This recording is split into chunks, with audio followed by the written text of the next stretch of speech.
Do you love spy books, movies, and TV? Then the Spybrary podcast is for you. Well, hello, and welcome back to Section F, Spybrary's monthly series of podcasts dedicated to celebrating spy movies we love, both acknowledged classics and underappreciated or unjustly neglected gems. I'm Steve Lichman, a screenwriter living in LA, and I'm once again joined by Michael Huey, Jonathan Melville, and Eric Newsom. How are you guys doing? Hello, Steve. Hey, Steve. Doing good. This month, by vote of the people, we're talking about Funeral in Berlin, the second of three movies based on early novels of the great Len Deighton and starring Michael Caine as Harry Palmer. Funeral in Berlin was released in 1966 at the height of the spy movie mania launched by the release of Dr. No in 1962. It followed the success of The Ipcress File, the first movie in the series, which was released a year earlier, and a big commercial and critical success that launched the career of Michael Caine. The Ipcress File won the BAFTA for Best British Film of 1965 and ranks 59th on the BFI's list of the best British films of the 20th century. Not number one, like our last Section F movie, The Third Man, but not too shabby either.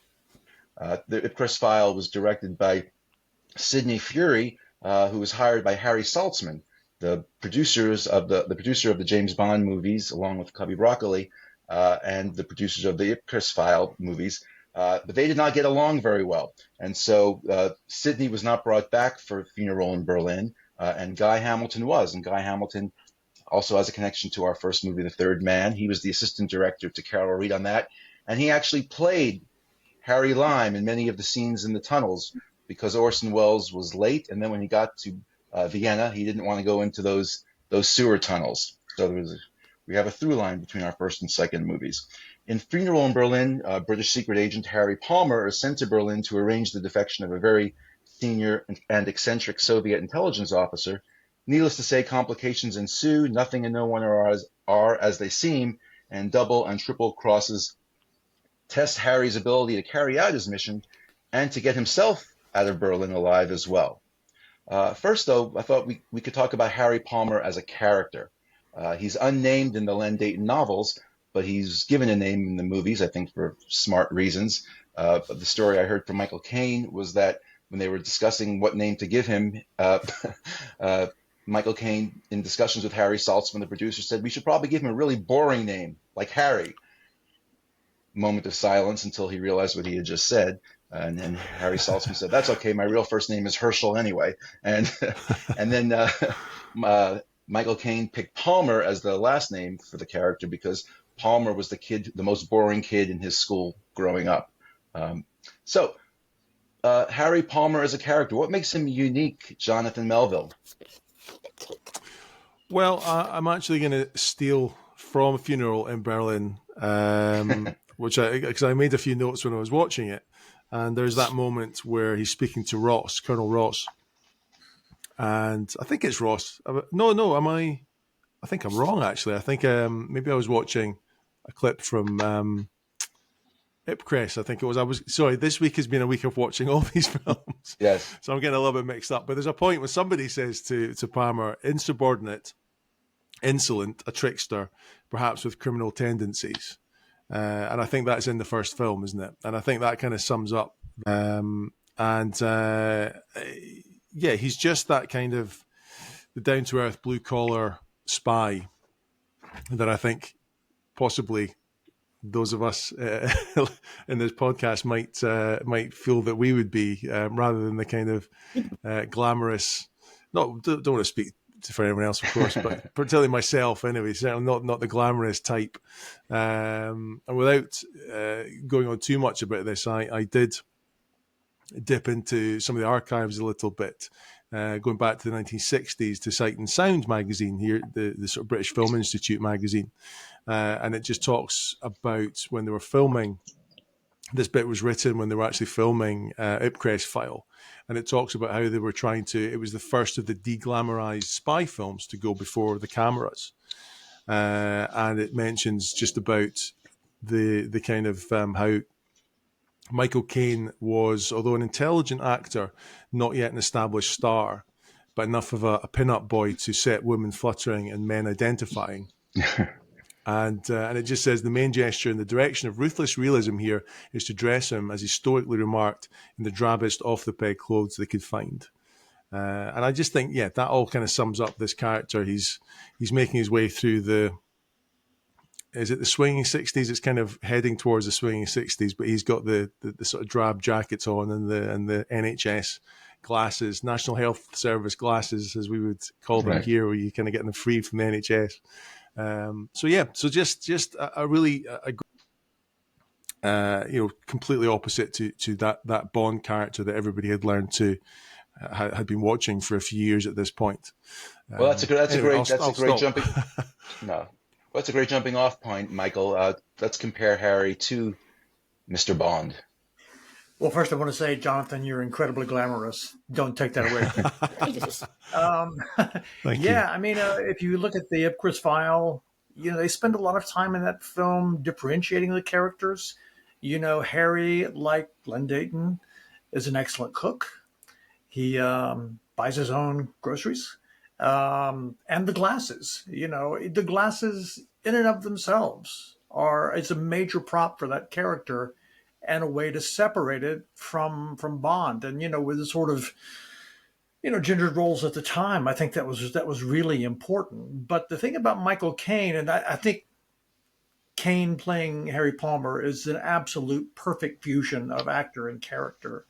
And he makes those glasses and that very sort of plain raincoat look very cool, which I think is a big part of the success of these movies. So totally different from Bond, but, still, I mean, Harry Palmer is a character to be reckoned with. Well, one thing that's definitely different between Harry and James Bond is when the beautiful, sexy women throw themselves at him, he seems a little surprised and instantly thinks, this must be an op. There's no way this is happening based on my own natural sexiness and charisma. Well, Steve, one of the best lines in Funeral in Berlin is when he gets in the taxi with Samantha Steele and he sees the beer bottle and he asks about it. And she says I think this is actually from the novel. She says she shampoos her hair with beer. And she says, if you want body. And Caine does this incredible eye-rolling take that almost breaks the fourth wall. And it's so fantastic. He's letting us know that he knows she's picking him up. Something is going on. And that was just slightly over the top. So, well, totally. Which also reminds me of the glasses which Jonathan mentioned. Austin Powers modeled his glasses on Harry Palmer's glasses. He cast Michael Caine as his father, Nigel Powers. And maybe that breaking of the fourth wall, kind of winking at the camera a little bit, was just blown up a bit more by Mike Myers. Eric, I wanted to ask you, over the years, Harry Palmer has been described as, at various times, the poor man's Bond, the thinking man's Bond, the anti-Bond. Which one of... Yeah, I've got down here, there was I can't remember, I was looking through various books on this. It may have been in the... When Harry Met Cubby book about the Broccoli Saltzman relationship, but there was a chapter heading called Kitchen Sink Bond that connected him to that kitchen sink realism movement in the 1950s. So it was a time when playwrights, John Osborne, who later is the villain in Get Carter, opposite Michael Caine, they're writing about class issues. They're writing about sort of non-glamorous issues, realistic issues in the post-war era. And, Sidney Furie, who directed Ipcress File, had done some films sort of in this vein. And that was one of the reasons why Saltzman sort of sought him out in the first place, because to some extent you read stories about Saltzman wanting to create a sort of anti-Bond, right? That he's sort of seeing this, all these sort of Bond parodies sort of popping up. And he wants to create something that is in response to Bond, but that has some substance to it, right? And so he couches that in the Lynn Dayton novel and this character of Harry Palmer, who, as Jonathan noted, Americans, we don't do a great job of talking about class in our media. We tend to gloss over a lot of issues there, and it's one of the reasons why I appreciate British media, because you dig right into it. And it's one of the reasons why, as a poor kid growing up, Harry Palmer's my favorite, because I get all of the cynicism that he brings to this, upper class world from his background, that he is this rough around the edges person who doesn't play by any of the social games that are expected of him. You see that in his relationship with Ross when he goes out and sort of mocks Ross's work in his garden of growing the weeds instead of the flowers. You see it in his interactions with Hallam in the apartment, where he rejects all of the niceties of taking tea and things, that he remains aloof because he is both a part of this world because he's paid to be in it, but he's also separate from it because he wasn't born into it. And I think that's one of the things that sort of gives him the edge. I think it's one of the things that gave Michael Caine the edge as an actor as well. And I think it's one of the things that allows Palmer to sort of navigate both of these worlds, the War Office world, and then also to my favorite scenes in Funeral in Berlin, hopefully not to rob a future conversation, or when he's talking to Reinhardt at the police station, and he asks, is this breaking and entering guy, is he still out? Is he still doing the work? Is he out of jail? And the police chief goes on this big rant about, I wish you would all just stay out of Berlin. You drive me crazy coming here doing all this. And Harry agrees with him. He's like, yes, but is he out of jail and is he still working? And we come back to that again later with a forger, and he is able to sort of navigate that world, that criminal underworld, with such ease. That's what to me makes him such a unique character. It's hard to imagine James Bond worrying about feeding the parking meter and making sure that it's okay. He would not worry about that. Interestingly enough, in good screenwriting, good movie making, the seemingly banal moment of making sure the parking meter is fed also becomes a big plot point that helps him solve the case later on. Parking tickets. I wanted to mention to everybody, you can find on the BBC website or their app a Desert Island Disc episode that Len Deighton recorded in 1976, in which he talks about how before he was a novelist and a successful novelist, he was in advertising. He's a great illustrator, and he became very successful in the advertising world. And he says in this interview, and I'm quoting here, the Ipcress file is about spies on the surface, but it's also really about a grammar school boy among public school boys and the difficulties he faces.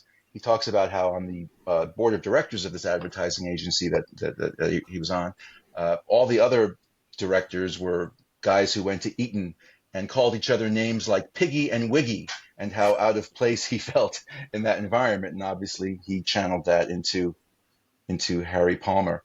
Let's talk maybe just for a second about the relationship of this franchise to the Bond franchise, not just in terms of the differences in the characters. There are a lot of behind-the-scenes connections between the two. As I mentioned earlier, Harry Saltzman, the producer of the Bond movies, bought the rights to the Len Deighton books to make into movies, and brought a lot of people from the Bond movies over. Ken Adam, the legendary production designer, John Barry, who did the score for the first movie. So there are a lot of connections behind the scenes there. Do they play the same way as movies, or how do they play similarly and differently? Michael, do you have any thoughts on that? I think the 60s Harry Palmer films play better today than most of the 60s Bond films. I'm thinking in Funeral in Berlin, especially, watching it this time, it struck me that, well, first of all, you'd never see a character like Samantha Steele in a Bond film. She would be in Bond's arms at the end of the movie. No question. What else about her makes her stand out to you compared to a Bond lady? She has agency. She has something that she wants. She has there's a scene with Harry where she argues the moral high ground in what she's doing. And Harry sort of, at that point, is playing it's just a job to me. It's just 30 pounds a week. So, what Samantha is doing feels to me, I'm on her side, even though, we're certainly, mostly, with Harry throughout. So that's one thing. And also a character like Hallam, which I think the screenwriter, in that scene in the bathroom where he sort of explains why he has, betrayed his country and done this, kind of joined this alliance with Paul Louis Broom. I mean, that's a moment of empathy for what is clearly a gay character, that I don't think you're going to see that in a Bond film. Right. I actually Yeah. saw that. I was so intrigued by Ava Renzi because I thought she was so amazing. She wasn't just very beautiful. She had agency as a character, so that she was appealing in so many ways, and I had never heard of her before or since. She actually was offered to play a Bond role in You Only Live Twice, and she turned it down because she said they just want pretty girls, they don't want actors. And she said, I would rather sell shoes. Wow. So she had the This, opportunity. I was just going to go. I'll try not to read out this entire article, but I think this article from 1964 on the set of Ipcress is really interesting because they speak to Sidney Furie, who says they talk about the limitations they set themselves and how they wanted to film most things kind of outside, but also they mention about some large Victorian houses. But he says at one point, I should say this will be a thoroughly uncommercial film. You wouldn't think you could make an uncommercial film about spies these days, but I think I'm doing it. And it talks about, I mean, this is what, 1964, so the spy craze, I suppose, is at its height.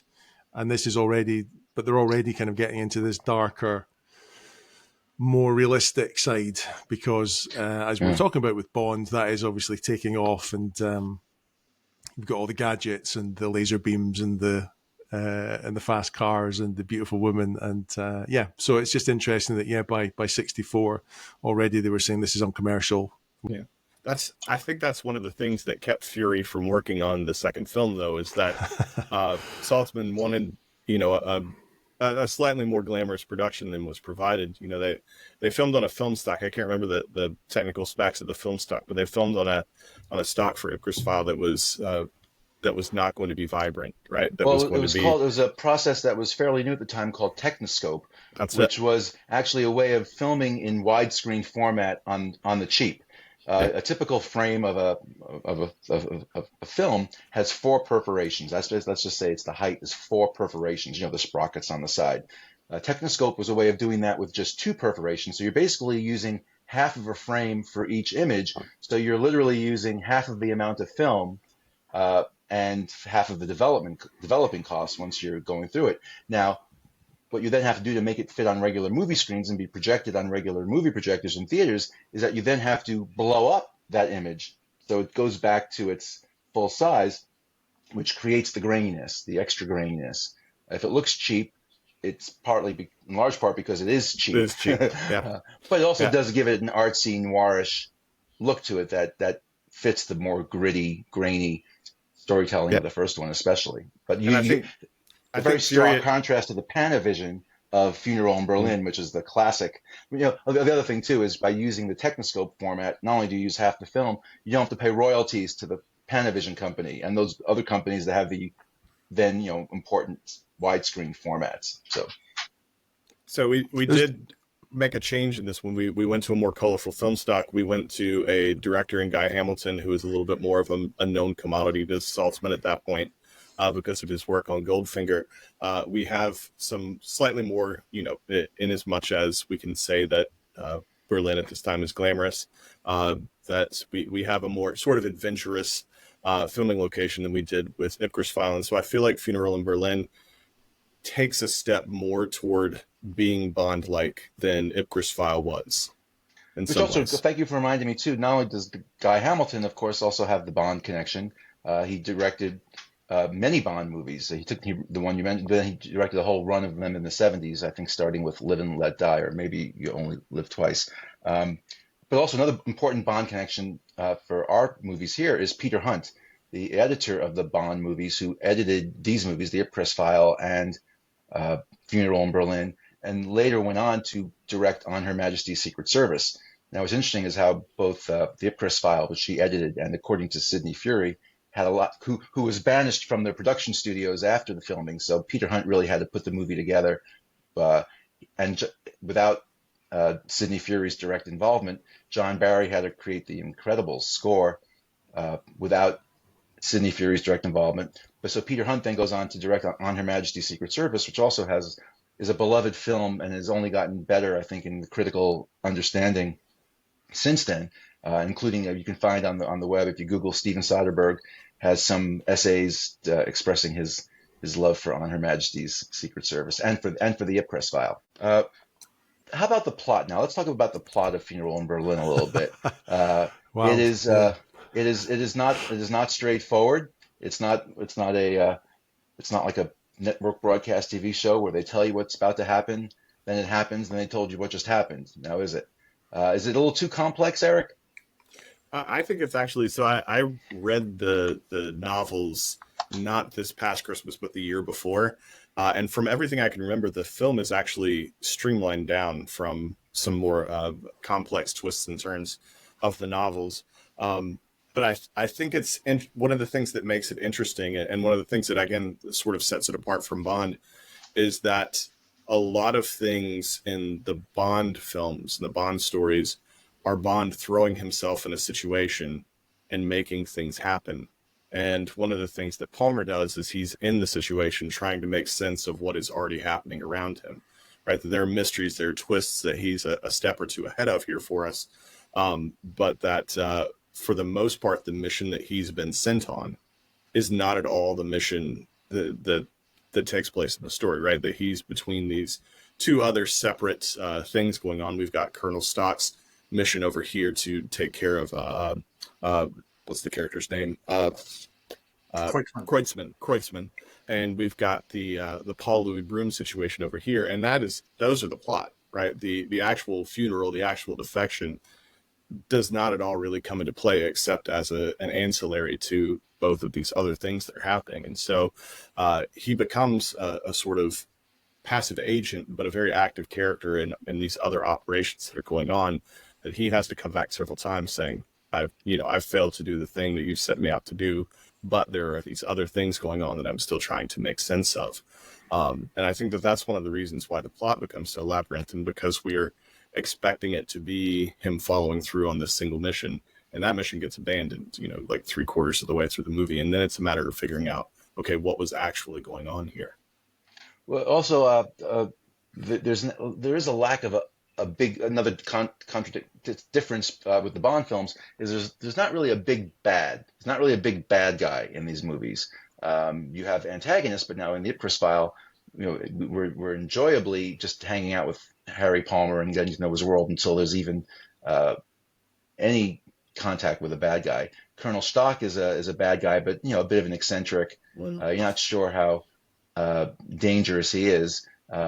And then he's not really the real antagonist, is he? Yeah, not at all. Yeah, I mean, it is complex, no question.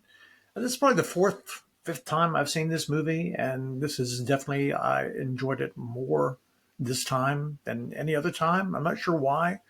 But to me, I thought the screenplay was really strong. And I agree with Eric that it is streamlined from the book, and I think that's a good thing.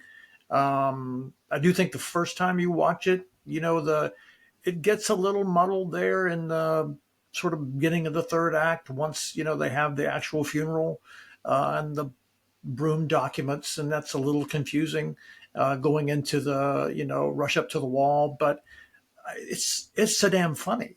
I mean, there were so many great lines in this.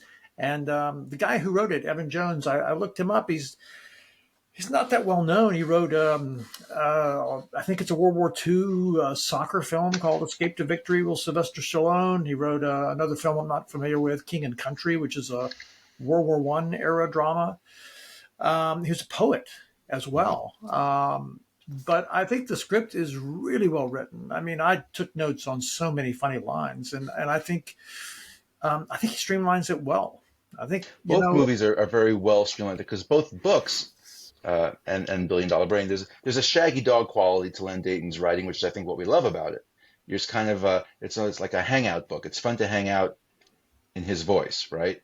Kind of McCarran, I think, right?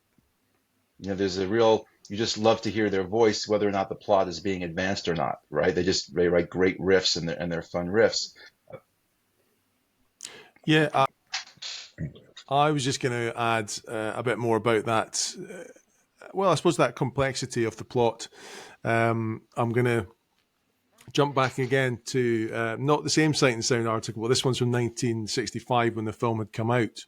and the reviewer talks a bit about the plot. And again, this is I guess just when it had been released, and says that Michael Caine lands himself in such a labyrinth of confused loyalties and divided Berlin that one ceases to care after a time whose side anyone is on. The main point of the film seems to be that the whole business is so soul destroying that even the cynical Harry feels a qualm. And I think, yeah, for me, well, I think as we're all, I think touching on, the film has so many amazing elements to it, not least Michael Caine, but also just the look of it, the amazing characters, the actors, but the characters that they're playing and the one-liners, the look of it, that I think, although when I first watched it, now apparently I watched it in 2015, and my Letterboxd account tells me I loved it. I didn't really remember it very well, and I wonder if that is, I don't know, I don't quite know why that is, but it might just be because of the I think when you first watch it, it is that kind of drabness that we're talking about, that kind of everything's grey or brown or dark. I don't know, for some reason it just didn't quite stick with me. And then when I watched it again this time, the first time, I think I kind of looked away for a minute and then looked back and realised I didn't know what was going on. And I thought, wait a minute, have I missed, what did I miss a scene? Did I get up? I don't know. So then I watched it, started it again, and then realized, no, actually, it doesn't really. I mean, it does. It works if you're paying attention. But I just think, I suppose the point I'm making is all these other things and all these other characters, and it kind of makes up for it, really. And just as a whole, it's just such an enjoyable film to watch and to immerse yourself in that 1960s Berlin, just the look of it. It's like a travelogue in a way, and I think we could talk for a long time about how they made West Berlin look like East and West, which I think was very clever. So, Sorry, I was going to say one of the interesting things about the review there is where they say that it's all the triple crosses become so complex that it makes you feel like you don't care about anyone anymore, and I feel like that's part of the theme of it, right? That all of that confusion that he feels, all of the not sure whose side anyone is on, is a commentary on the Cold War and the state of the Cold War at the time. I think one of the reasons that I really like Funeral in Berlin is because the themes of the movie and the ideologies of the movie don't really emerge from the plot so much as they emerge from, like you said, all these sort of ancillary things around. The real ideology of how we're looking at Berlin is all contained in the aesthetics of that opening scene, where we're seeing this modern, right, this sort of sunny half of Berlin with these new glass buildings and all the crowds out and these public places, and this, sort of upbeat, happy music playing. And then very quickly we see the wall. We start to see representations of the other side, not shot on sunny days, right? So looking at like you were talking about, the aesthetics of when do we shoot in like nice, bright, warm daylight? When do we shoot on cold, rainy days? And how does that help us understand the milieu at the time? The music stops like right when we get to these more austere scenes. And I think that, it's a movie that is really well put together in formal terms, and sharing those, that aspect of the world with us. And I think that a lot of what you come away from the movie with is not so much caring about the plot itself, but caring about the situation of the city and the post-war situation of the city and the creation of the wall. Well, I don't think it's a coincidence that Guy Hamilton, who directed that opening montage, for this movie, also directed the opening documentary montage for The Third Man, which shows the destitute, rubble-strewn Vienna of 1948. He opens Funeral in Berlin the same way, except it's a little bit later, so we can also show the brightly colored, nice version of the city that's all jazzy and big bold colors.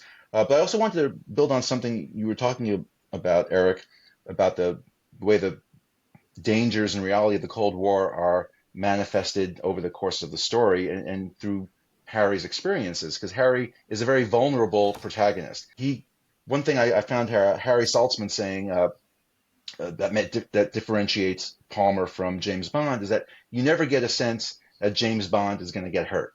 There's a certain invulnerability, impregnability to his body that he's going to be okay. Whereas, from the Ipcress file and on, Michael Caine kind of gets the crap kicked out of him. He reminds me more of James Garner as Jim Rockford, a sort of a more postmodern type, hard-boiled private eye who really, really suffers a lot, and that's part of his story. But you cannot imagine James Bond doing. And I think maybe that is a connection between that reality of Harry's vulnerability and his everyman character, and the reality of the Cold War, where there's still bombs that could be going off. And a movie made in 1965, was it 3 years before we have the Cuban Missile Crisis, where people are living in that kind of perilous state. It's interesting you say that, Steve. I think you can make a real case that there's a little Philip Marlowe and Harry Palmer.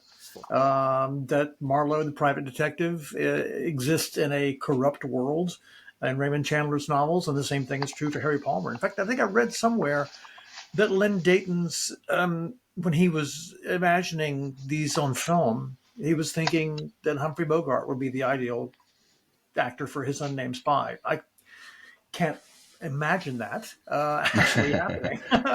But, I do think, the sardonic wit, the sort of underdog, the, constantly getting beaten up, Well, that's made very concrete in the opening to $1 Billion Brain, where he's a private eye, and then Ken Russell scans across his office and is actually a poster of Humphrey Bogart from the Maltese Falcon hanging on the wall. Oh, wow. I'll have to watch that again. That would give me a reason to watch $1 Billion Brain, which, well, anyway, maybe that's another podcast. But I do want to say something quickly, and I don't know if Eric wants to jump in on this, but the music struck me really this time. I mean, because John Barry's score for Ipcress is so iconic and so great and feels kind of like a Harry Palmer theme. And of course, it's not at all in this. And to me, the score in Funeral in Berlin feels like a score about Berlin. The music itself, it feels very tied to the city, as opposed to Barry's score feels tied to the character. Yeah, I think that there's one moment in the film where it feels as though it takes it into that sort of Barry Bond soundtrack, sort of, the swinging jazz of that. And it's at the very end of the actual funeral procession, where they bring the casket over and they pay off the lady who is there mourning at the checkpoint. And when she walks away swinging her purse in a circle, there's this big brassy swing that comes on. But I think, throughout the movie, the beat is very much this dunce, dunce, dunce sort of marchish beat. That is very German. And, it's Konrad Elfers who did the music for this one, who is not a very, that is not well known as a film composer, and like a lot of, like Otto Heller, who was the cinematographer for all of the Harry Palmer films, came from the silent music era that he got his start in making music for films, writing sort of scores to be performed alongside of the films, and beyond that doesn't have a ton of other huge movie credits to his name. And so it's kind of interesting that he got this the job for this movie, but that it is like you said, very it helps us identify the music so much with the place. Everything in this movie identifies with Berlin so much. All the location shooting. I love all of the shots of Berlin. Like, it's just a very nice travelogue and a representation of the time. The cross-dressing bar that they go to, all of the clubs that they're in, all of the beautiful typography of the city, all the signs and things. I'm a designer, and so looking at the marquees and the signs and things is so wonderful there. That, again, at the end of it, I feel like the movie is much more about the city than it is about even Harry Palmer, even any of the plots. I just feel that everything in the movie is tied to the identity of Berlin at this time. Well, I want to make sure we talked about something that really struck me on these rewatchings of watching all three movies together, which I had not done before. I just seen them in one-offs here and there. And it's something building on what both Eric, you just said, and Michael said earlier about the Hallam character. And there seems to be a real running motif through at least the first two movies regarding masculinity. Uh, Now, it's very striking in in in Funeral in Berlin because we have this Hallam character who seems to be kind of a stereotypically gay character of the time, coded gay. Obviously, it's not text. When Harry first meets him, he's looking for his cat and he's all kind of frantic and he's wearing a kimono. And they have this conversation where he gives Harry Palmer false identity papers as Edmund Dorff, and Harry says he's not fond of that name. He'd rather have a different kind of name like Rock Hunter, which seems like a especially kind of butch sort of name.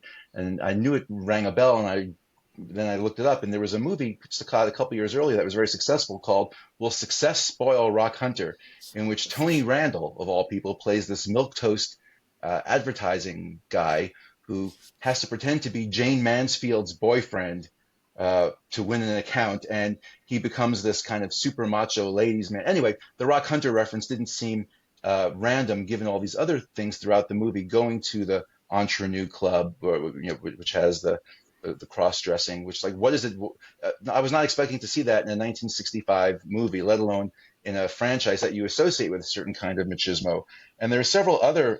The fact that the cover for the Berlin station where Johnny Vulcan works is a lingerie shop, and so when Michael Caine first comes to Berlin and has to open up his bags for customs, he has to have this awkward moment where the tough border guy sees all this foo-foo lingerie in his bag, and he has to make a comment about that. When he's talking to Samantha Steele about who thinks his name, or goes along with the pretense that his name is Edmund Dorff, I think it's in a scene with her, but he says, you can call me Edna.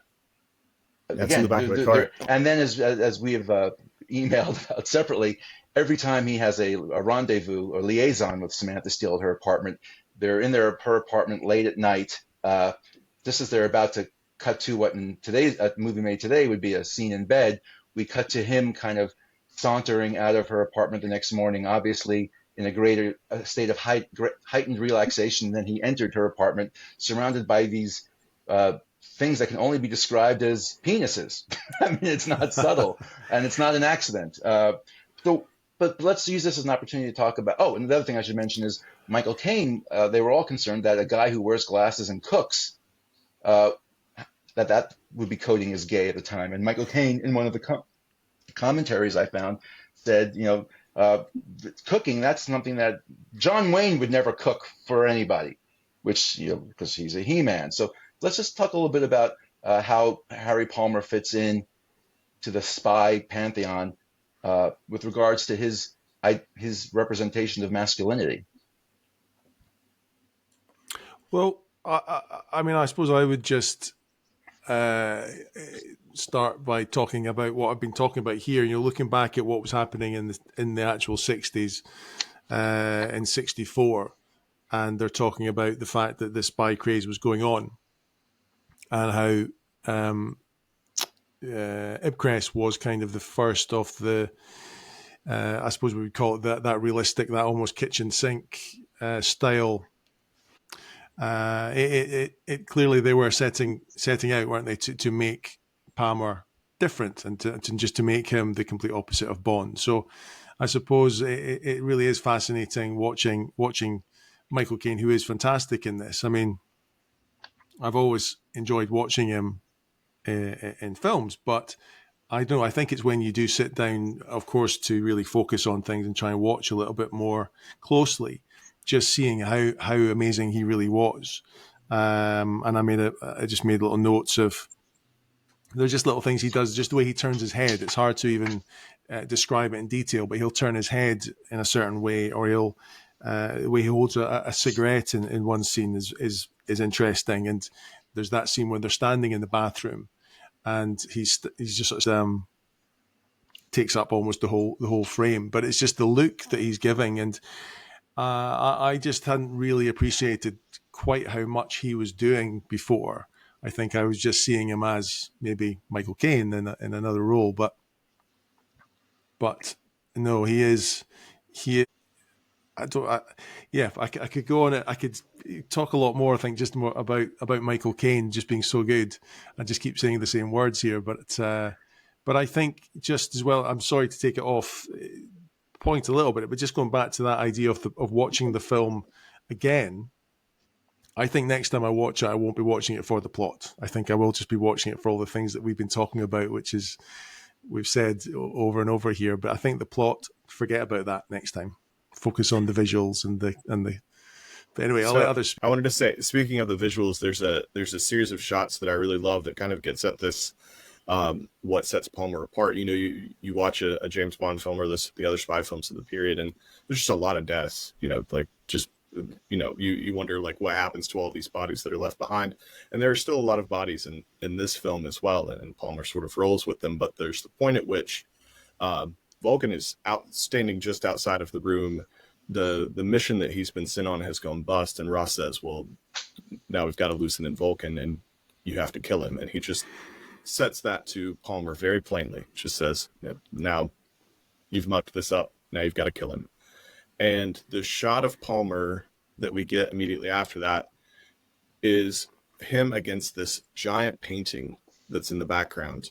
And so we have this frame within a frame, and we're looking at him from slightly farther away, and he's so diminished in that scene, and he's so small in that scene. And we cut back to Ross, who is down in the corner, but he's divided along this official table that gives him his authority.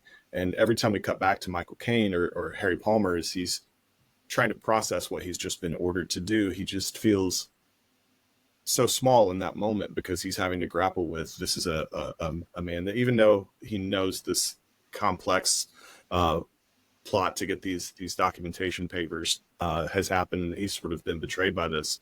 He doesn't want to kill in that moment, right? And Ross is just laying this to him so plainly, and it's something that most of the other spies and most of the other films that are coming out at the time would just say, "Those are my orders. I'm going to roll with it." But that moral moment, I think, is one of the things that marks his character. Then you get this shot of him walking out through the window, long shot of him walking out with Vulcan to the car to drive away. And as he's driving, he's trying to sort of decide what he's going to do about that. And all of that, of course, comes back to that line at the end of the movie where he's been asking Ross the entire time for this 800 pounds interest-free loan so that he can buy a car. So he doesn't have to be a secret agent who takes public transit everywhere. And at the end, Ross acknowledges, Vulcan's dead now. And you've done this thing that I know you didn't want to do. So let's talk about that loan for the car. And such a great final line for the film that sort of gets at the complexity of Harry Palmer's cynicism when he says, "No, thank you, sir, I'll walk." And he walks away, and we get that long shot of him walking away from the scene. I feel like that sort of marks a big difference between sort of the masculine approach of, yes, let me go out and kill, and this more nuanced approach that Harry Palmer brings to it. Well, I think this is why probably the movies have aged well, maybe even better than some of the early Bonds and other movies, is because in every respect, the Palmer movies are non-binary in terms of morality. Is not as clear in terms of everything. Everything is not as black and white. And I was really struck rereading the books for this and watching the movies, reskimming the books, I should say, and rewatching the movies. I really see these books and movies as a kind of, not chronologically, but maybe aesthetically or thematically, kind of a bridge between the world of John le Carré and the world of McHarren. We have these shabby offices, it's just this little grimier. And I was really struck in a way that I hadn't before between seeing the influence of, I know he's talked about the influence of Dayton on his work, but really seeing the influence of Dayton on McHarren here. Any other last thoughts you guys have before we wrap up? I just wanted to say, touching on the masculinity, I think with Palmer, all they constantly, but I think both films, Ipcris and Funeral to Berlin, really kind of delineate how he's different from Bond in terms of that sort of masculine,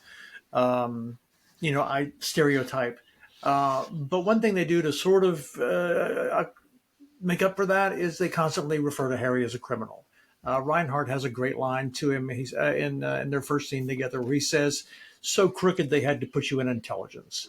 So the fact that Harry is a criminal, and he is comfortable with criminals. He hires criminals. He was in prison, I think, is how they get at the masculinity a little bit. And that's a great point too that we should not forget to mention, is that another key difference between Bond and maybe even a George Smiley is Harry does not want to be a spy. He was dragooned into it because he had committed some crimes while working for military intelligence, and he'd rather not be doing it. This is not living his best life in the way that it is for James Bond, who probably cannot imagine doing anything else. And I just wanted to wrap up with a couple of references, and you guys feel free to join in if you have others. If you enjoyed watching this movie, especially the location shooting in Berlin, the contemporary location shooting, other movies that you might want to find and hunt down and check out are A Foreign Affair, a Billy Wilder movie that's not a spy movie, but was set in Berlin after the war. And Wilder used footage that he himself shot during the war, at the very end of the war, working for the U.S. Army, where he was sent over there in a plane and shot footage. And he incorporates it into this movie. And you really see Berlin, 1945, in all its non-glory. The Quiller Memorandum also has great Berlin footage shot around the same time as the Harry Palmer movies. We mentioned last week The Man Between, another Carol Reed movie shot in Berlin on location, which has great footage. And the last one, a little bit more of an oddball reference, but a movie that's worth finding if you can, a movie called Night People, starring Gregory Peck, who's solving a murder mystery in Berlin in the early 50s, I think. Also shot on location and has just amazing footage that if you're a fanatic for found footage from Berlin and a divided city at the time, those are your go-tos, or at least those are my recommendations. All good, guys? Thanks for those. Thank you. Yes, thank you. All right. Look forward to the next one. We'll see what we talk about next. Unclear, but we'll see if we continue with our divided city theme. Absolutely. Yeah.